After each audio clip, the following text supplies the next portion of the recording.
I'm Ian Knowles, the Artistic Director and Theatre Manager here at Chelmsford City Theatres. Welcome to Chelmsford Civic Theatre, albeit sadly only virtually.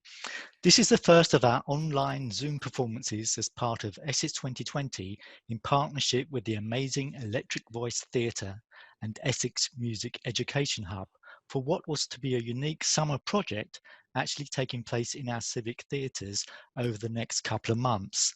Alas, as with so much of everyone's daily lives this year, a greater power than we can comprehend has changed everything.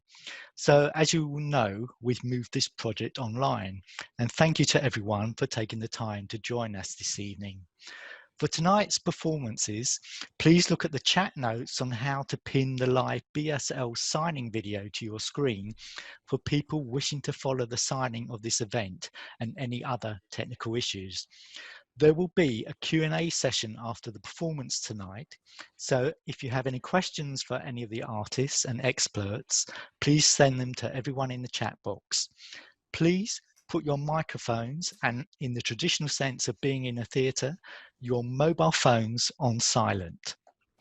The sounding sessions, of which this is the first tonight, take place every Monday at 7 p.m.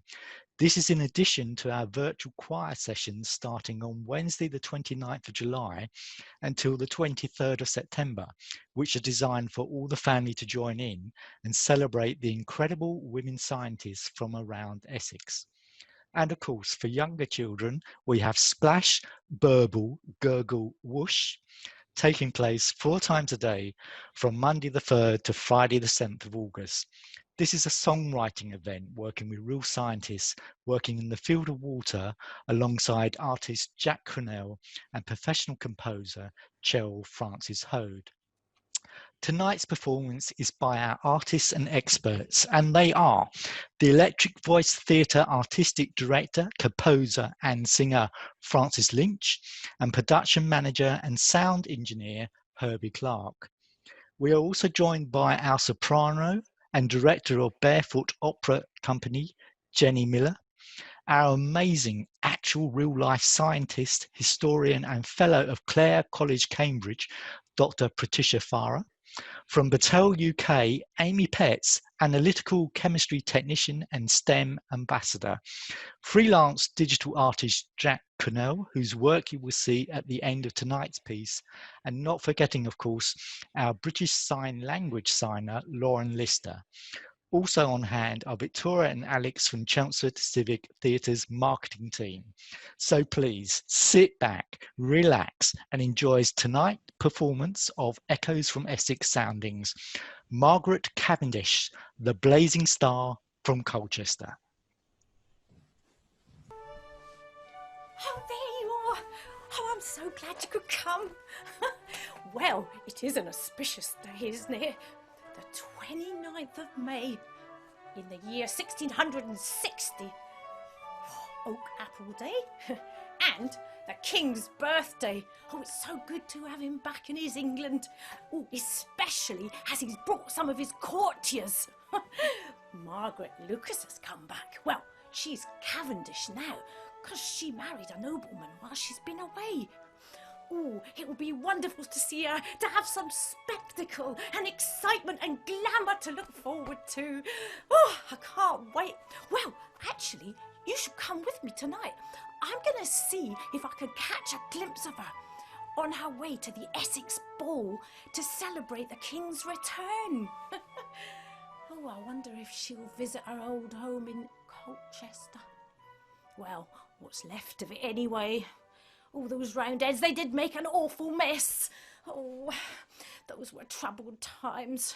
But anyway, all done now. You know, people say she's very clever.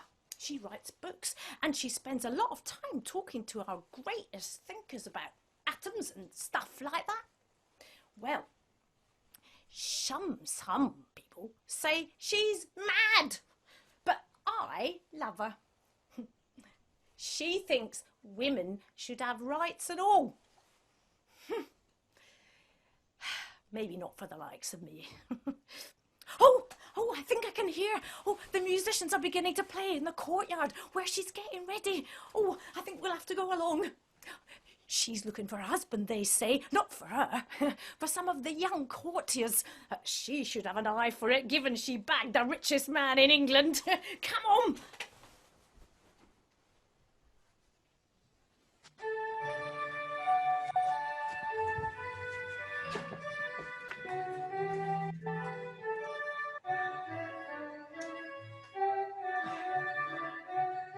A bad husband is worse than no husband at all. A man that's neither high nor low in party or in stature, a rake, a rattle, and a bore, and not unused to flatter, and not unused to flatter.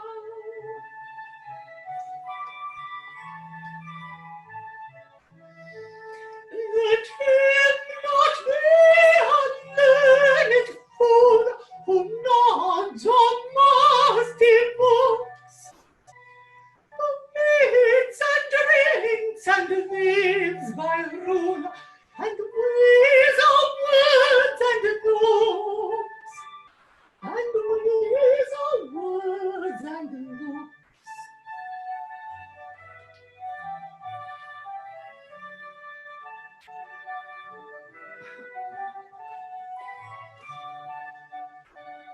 Let him be easy, free, and gay, of dancing never tired, have always something smart to say, yet silent when required, yet silent when required.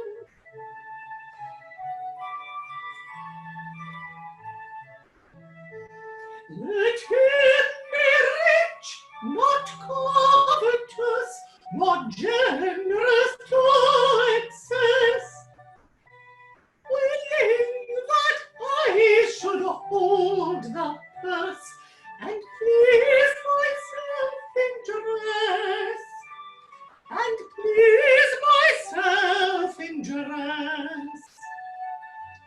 We women live like owls or bats. We labour like beasts and die like worms.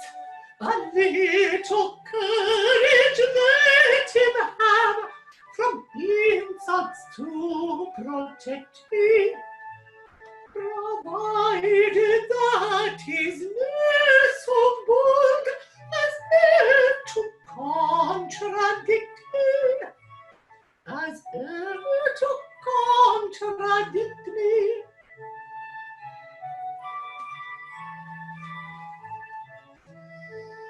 £10,000 a year I'd like, but if so much can't be, you'll 7 from the 10 he struck, I'll be content with 3. I'll be content with 3.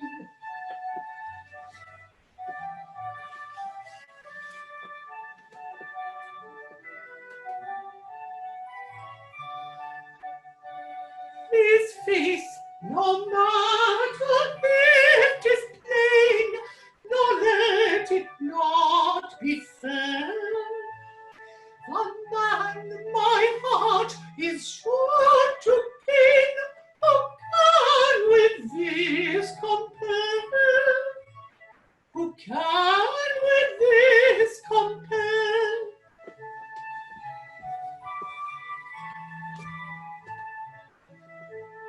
And if some lord should chance agree with this above description, I'm not fond of quality, it shall be no objection, it shall be no objection.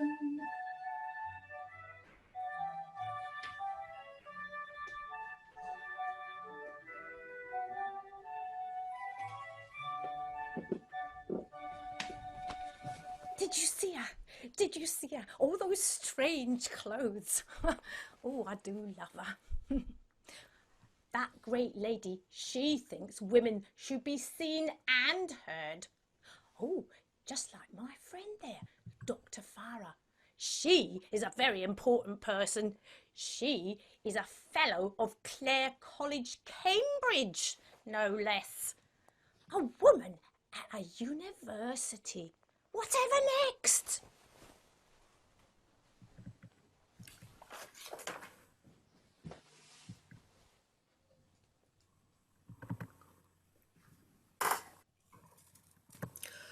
Margaret Cavendish was an extraordinary woman who had very high expectations. She said, I am as ambitious as ever any of my sex was, is, or can be. Just can't get it to come out of that speaker. and she succeeded. She became rich, famous, and the author of 20 books. These are just 2 of them. They were all published under her own name, which was unusual then for a woman. You can see on the left, she's promoted herself to Princess, the Duchess of Newcastle. She wrote about science, she wrote poems, and she wrote novels. But she was constantly frustrated by the restrictions imposed on women, and she struggled to transcend them. She craved attention, and she got it. She became the talk of the town, but she was criticised more often than she was praised. As still happens too often in science today, she attracted more comments for her behaviour and her appearance than for her expertise. Here she's presenting herself as a restoration beauty. This portrait celebrates when her husband, William Cavendish, was made Duke of Newcastle by King Charles II. They'd already been married for 20 years, and he was one of the richest men in England. But she hadn't started out in such a privileged situation. You can see from the words at the bottom, she was the daughter of Thomas Lucas from Essex, the second wife of William Cavendish. So she was passed on from one man to another, from her father to her husband. So she's born in 1623 in Colchester, and you can see from the map how small it was then. Her father's house was in the grounds of St. John's Abbey, and most of it had been destroyed, but this tower still stands. Her father died when she was 2, leaving her mother in charge as an early and wonderful role model. Traditionally, girls and boys were educated differently. Boys learnt from books. They were taught subjects like Latin and maths. In contrast, girls learnt music and embroidery and domestic skills. But there were lots of books in her house, and her elder brothers helped her to get a more masculine education. She knew that the only realistic way for her to compete with men was by writing. Men hold books as their crown, by which they rule and govern.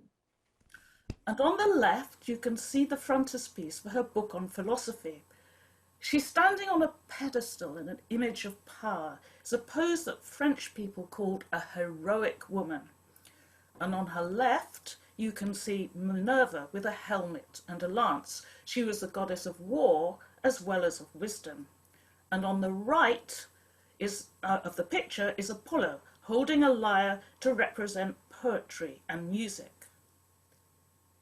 Margaret Cavendish wrote many poems and novels, and she was an excellent singer, but she also speculated about scientific ideas.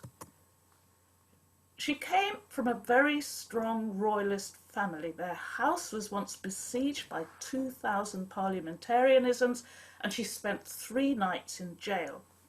Her brothers went off to fight for the king, and she begged her mother to let her be a lady-in-waiting for the Queen, Henrietta Maria, who took over Merton College in Oxford. But soon the royal court was forced to flee to Paris. In 1645, she met and married another royalist, William Cavendish. He was much older than her, but they enjoyed a very loving relationship, and he totally supported her writing. She learnt about science from his brother and from their large collection of microscopes. Unfortunately, much of the Duke's wealth was confiscated, so they sought refuge in Antwerp. She travelled to England by herself to try to restore his money and his lands, and it was during this period that she first began to write. She complained because as a woman she couldn't go to university. I am not versed in learning. Nobody, I hope, will blame me for it, since it is sufficiently known that our sex is not bred up to it, as being not suffered to be instructed in schools and universities. She had been very shy, but now she learnt how to promote herself. Her husband encouraged her and paid for the publication of her books. So this is another frontispiece from one of her books, and it shows the family dinner table. She's sitting at the right-hand end. And because she was married to Newcastle, she could meet his circle of scholarly friends and hear about the latest scientific ideas. The rhyme shows how much she valued these conversations. The rhyme shows how much she valued these conversations. Thus, in this semicircle where they sit, telling of tales of pleasure and of wit, here you may read without a sin or crime, and how more innocently pass your time. So at this time, Isaac Newton was still a child, and the leading philosopher was the French René Descartes, who she met when she was in Paris. He insisted that everything is made of tiny atoms. So, for example, on the right, there's a circular magnet with teeny particles circulating round and through it. And this is an extract from her poem, A World Made by Atoms.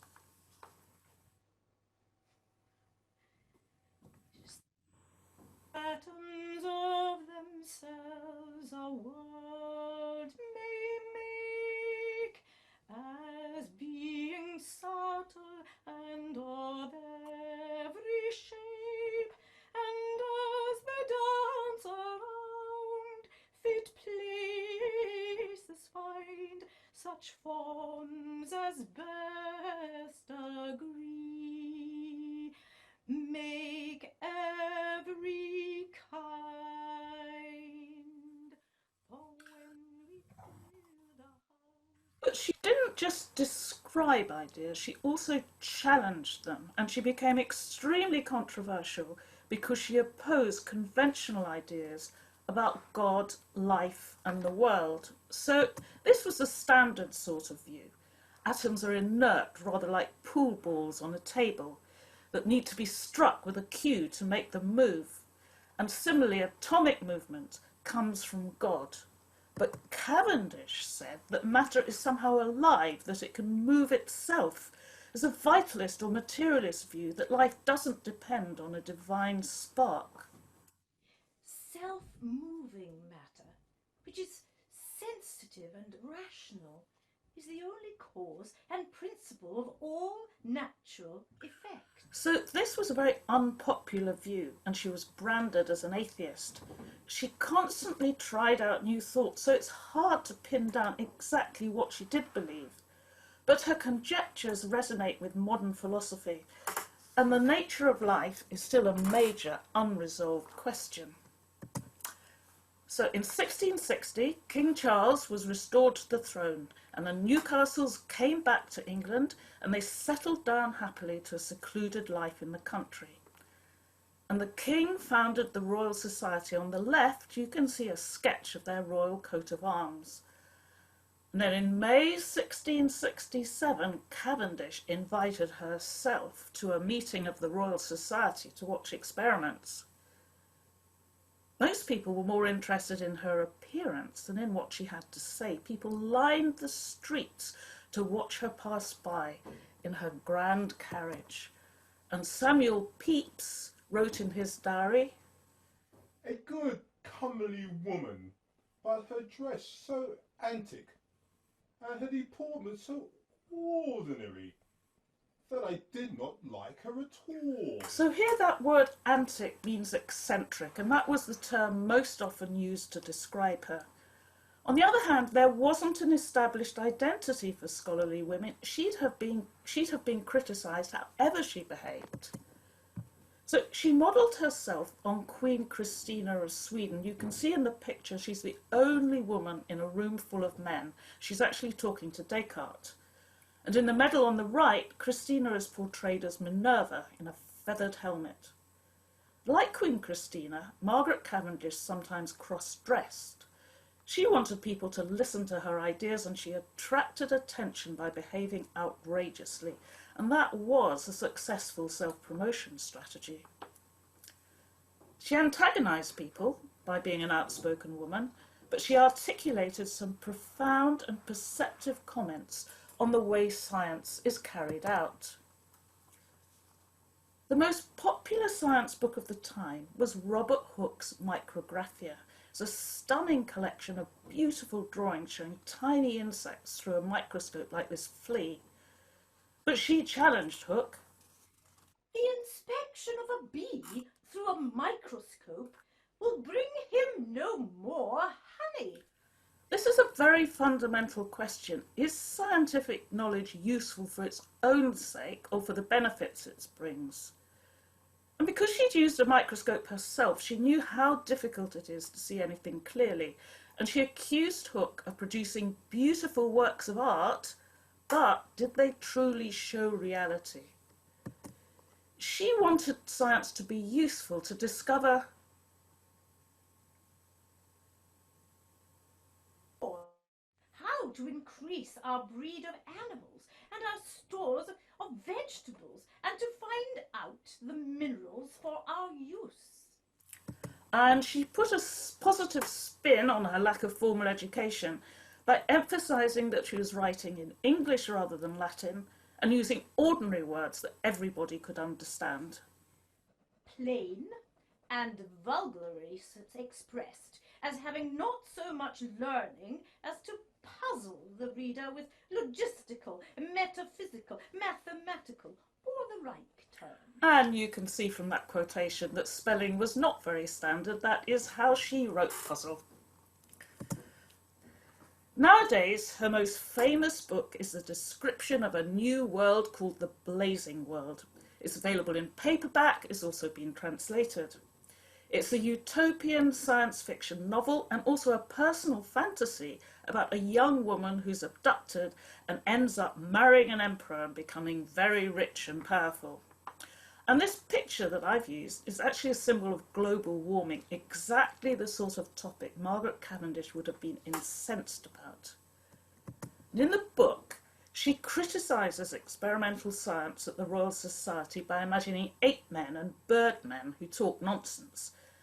There's quite a bit of wish fulfillment. Here she imagines an all-powerful empress with the bear men, the astronomers, begging at her feet. The bear men kneeled down and in the humblest manner petitioned that their telescopes might not be broken.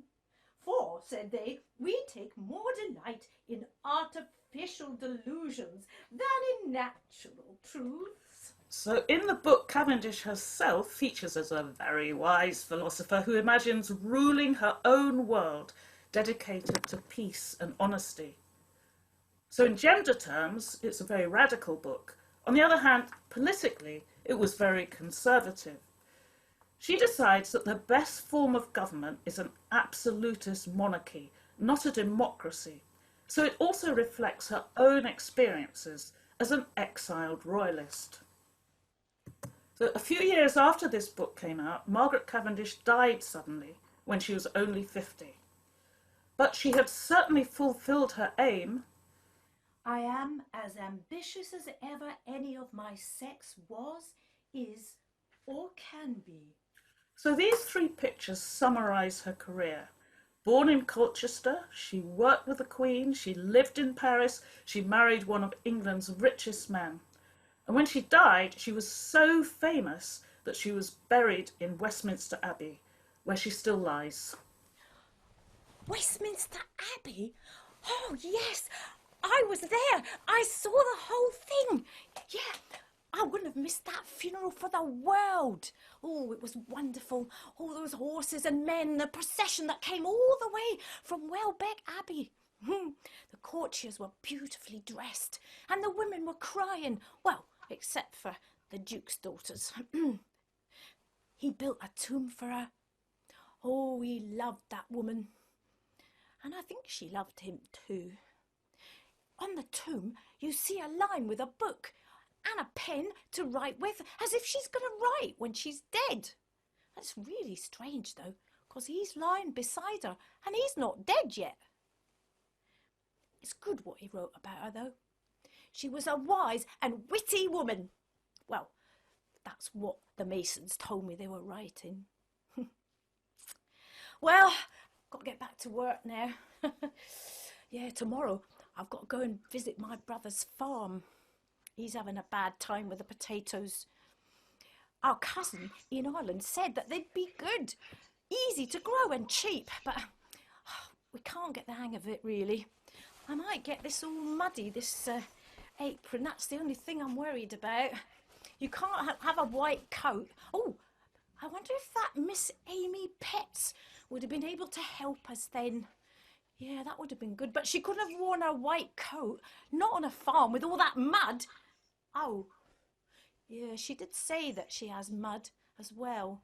Oh, I don't know, it's all very complicated. I think I'd better get her to explain. I'll leave you to it, Miss Petts.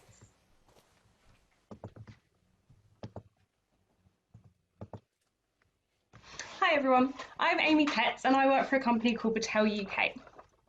We are an analytical science company. We aim to produce study data, be it environmental fate or residues, that will help us assess the environmental impact of chemicals. We predominantly work with agrochemicals such as pesticides, but we also look at things like pharmaceuticals. You can't go spraying new compounds on fields without them being tested and wait to see what happens. So we conduct a series of laboratory tests designed to evaluate the behaviour of the substance before they are allowed to be used. Then we make use of models and evaluation procedures to assess the compounds. We're going to follow the journey of a pesticide from an environmental fate point of view. At step 1, the farmer would spray his field with a chemical, in this case to stop some bugs eating his potato plants. Some of the chemical will remain on the surface, as seen at step 2. We need to know how long it stays there and what it might break down into. At step 3, we're looking at how some of the chemical might filter through the soil, particularly during wet weather. It is more likely to stay in the soil, or is it more likely to go into the groundwater? At point 4, we look at how some of the chemical might run off of the surface of the soil into nearby lakes or reservoirs. We need to know if it will prefer the water or the lakebed sediment, and how it will break down, and what effect this might have on drinking water. And finally, at step 5, we look at the impact that the sun could have on the chemical. If the UV light is strong, it could break down the chemical in a different way.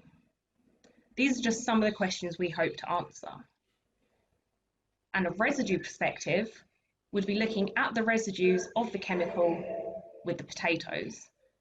Has the crop absorbed any of the chemical? Are the potatoes safe to eat?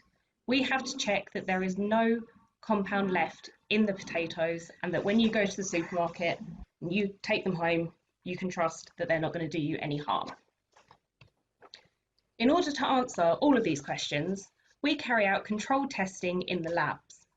We mock up different environmental situations, as seen in the top left picture, here working on reservoir water, and we keep the samples at a constant temperature and carry out experiments at set time points in order to track any trends. A variety of methods are used to try and extract chemicals out of the potatoes. For example, shaking with solvent. In order for it to be in a format that we can analyse, we need a liquid compound to go through the mass spec, which is shown in the bottom left corner. These are some examples of the sorts of results we would get. And this gives us a visual representation of what is going on in that potato. Well, I didn't know any of that before. She could have probably helped with the potatoes. I wonder if she knows about Margaret Cavendish, because she came from Essex. Miss Pett, do you know about Margaret Cavendish? I mean, she did all sorts of things like you. She used to look down microscopes too. I believe that you could see really small things really big. But I would have thought that was something men wanted to do. I know someone who could tell you a bit about Margaret Cavendish.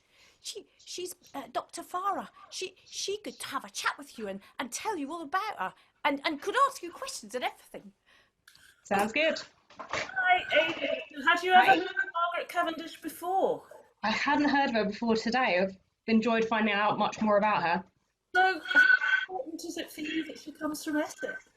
I think it's so important to know that there is, this legacy of female scientists in the area, and it's nice to be a small part of that continuing. Absolutely.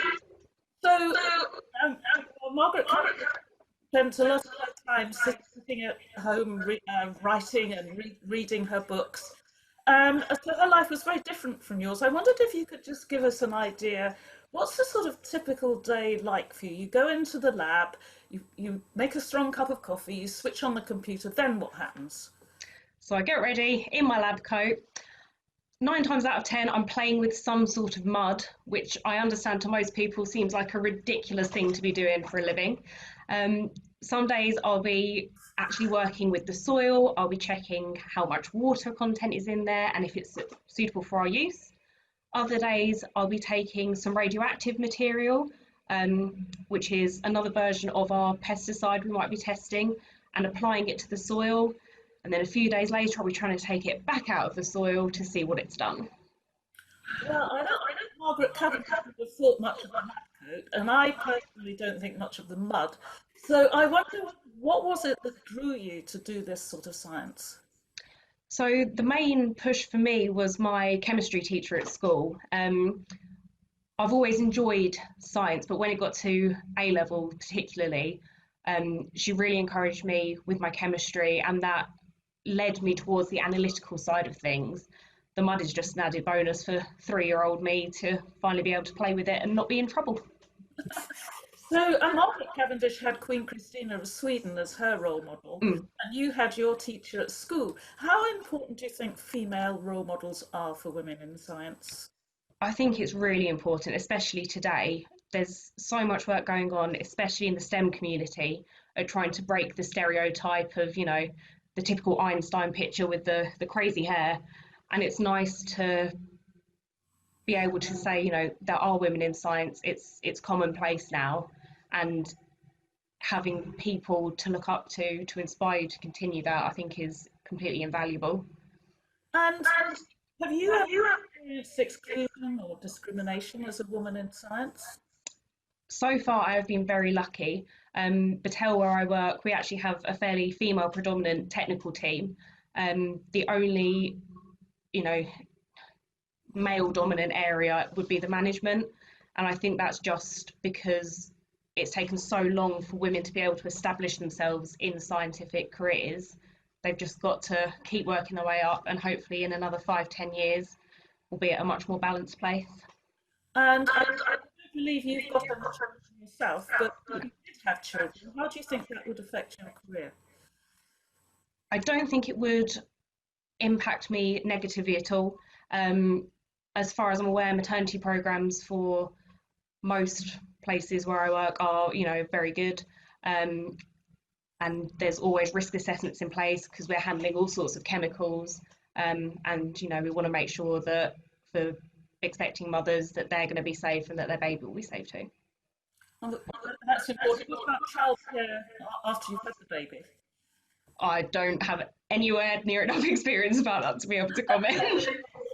That's fine. But I think, you painted a very rosy picture of equality for women in science, but do you think women are still sometimes judged by their appearance rather than by their skills?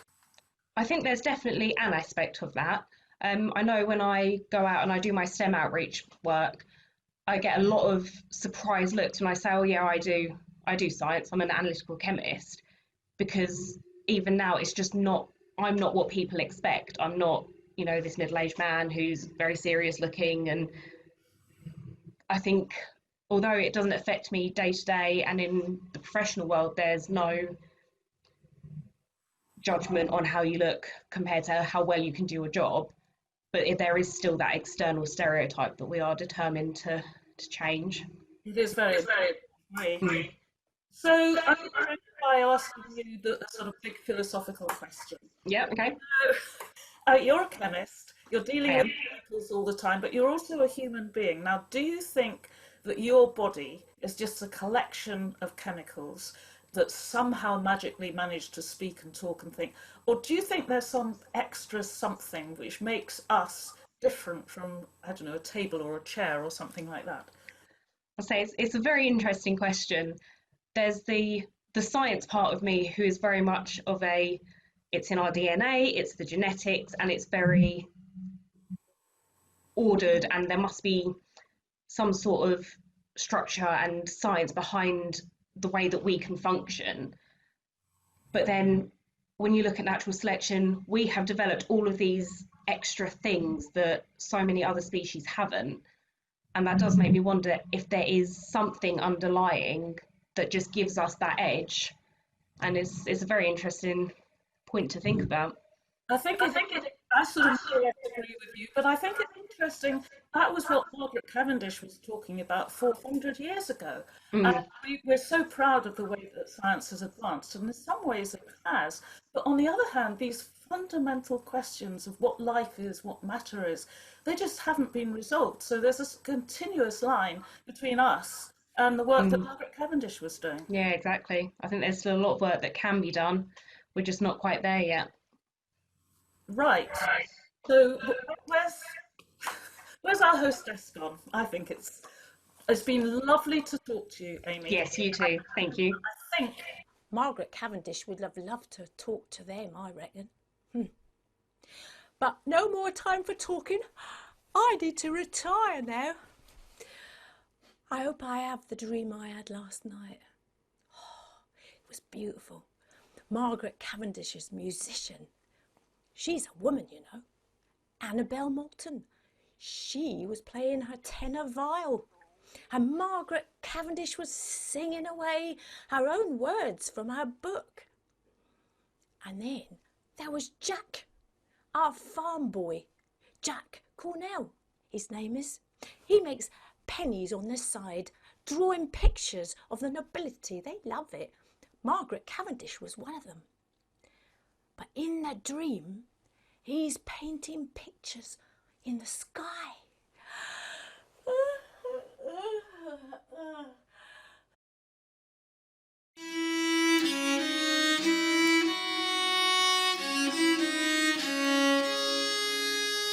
Thoughts are like stars in the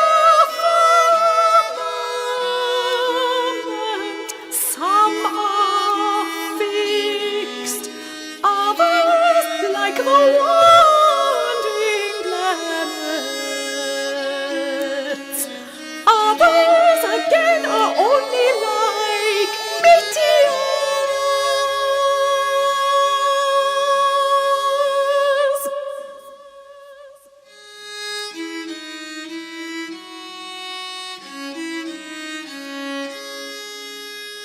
Understanding is like the sun, which gives light to all the thoughts, which gives light to all the thoughts.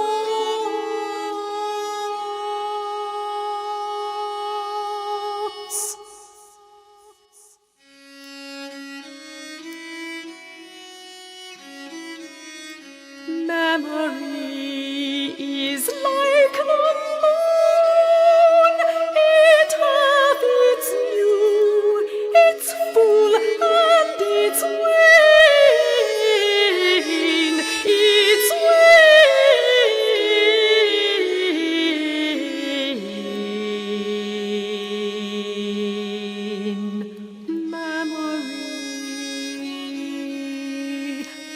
standing